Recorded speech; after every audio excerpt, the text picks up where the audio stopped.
Depuis le tout premier projet que nous avons déposé aux éditions Duno, d'une revue qui soit à l'intersection entre la pratique de l'hypnose et le champ de la santé, nous avons souhaité que le contenu éditorial soit quelque chose à la fois de dynamique, mais soit aussi une proposition qui soit flexible.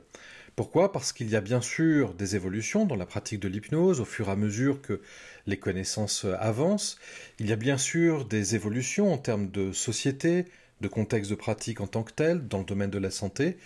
Et puis il y a bien sûr des évolutions dans la pratique de chacun en fonction de ses parcours, de ses trajectoires et des patients que l'on rencontre.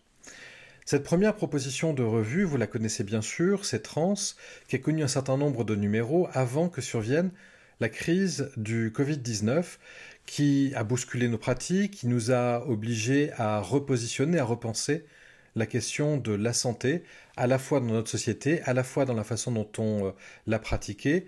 Et avec Jean-Claude Lavaux, le secrétaire de rédaction, avec Thierry Servia, le rédacteur en chef, nous avons profité de ce temps-là de façon à voir si nous pouvions repositionner la revue de façon à être plus proche des besoins qui étaient en train d'émerger.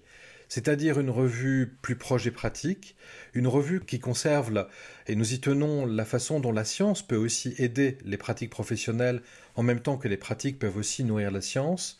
Et puis nous avons aussi souhaité une revue qui soit plus proche des praticiens eux-mêmes dans le sens où nous souhaitons mettre en place des rubriques dans lesquelles on propose aux lecteurs, à vous, de pouvoir prendre soin de vous à travers la pratique de l'hypnose et de l'auto-hypnose, car l'un, évidemment, des enseignements de cette crise-là a été qu'en tant que soignant, en tant que thérapeute, en tant que praticien, il était aussi important de savoir se protéger de façon à pouvoir bien pratiquer auprès des autres et se tourner vers eux chaque fois que cela était nécessaire.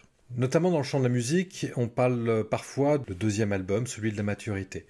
Nous avons la faiblesse de penser que cette revue, que nous appelons maintenant la revue de l'hypnose et de la santé, est notre revue de la maturité. Finalement, nous avions tellement changé le contenu éditorial qu'il devenait évident qu'il fallait également changer le titre et que cette offre, cette deuxième offre que nous faisions, soit la plus possible proche de vos attentes. Trans avait connu un grand succès dont nous vous remercions. Nous espérons sincèrement que cette revue que nous vous présentons avec un certain plaisir, une certaine excitation, trouve le même assentiment auprès de vous. En tout cas, sachez que les pages vous sont ouvertes. Si vous souhaitez participer à ce dialogue entre les lecteurs et les personnes qui écrivent dans la revue, entre la science et les pratiques, bienvenue à vous. Et puis à très bientôt, que ce soit en tant que lecteur, en tant que rédacteur, ou simplement dans le retour que vous allez nous faire de cette revue-là en particulier. Concernant le contenu éditorial de cette nouvelle revue de l'hypnose et de la santé, nous nous sommes efforcés de centrer les contenus pour apporter le plus d'informations en rapport avec les besoins de nos lecteurs.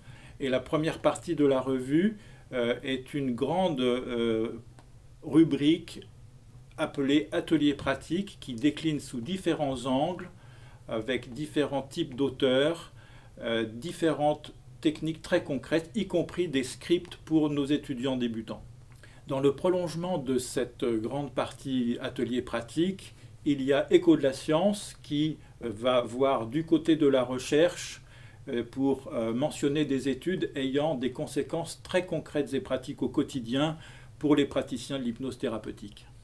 Ensuite, nous avons une partie d'articles cliniques sur des sujets différents qui concernent à la fois le corps et l'esprit, marcher en hypnose, les soins de plaie et d'autres sujets aussi qui peuvent être plus psychothérapeutiques.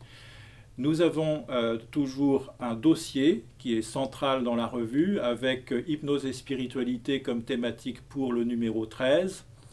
Et puis ensuite, nous ferons un dossier sur le Covid dans le numéro suivant.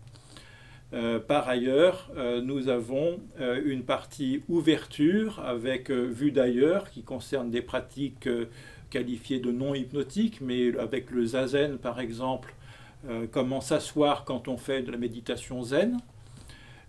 Et nous avons aussi les figures de l'hypnose dans cette partie ouverture avec Durand de Gros par Patrick Belay et un surprenant texte sur Freud par Antoine Bioy.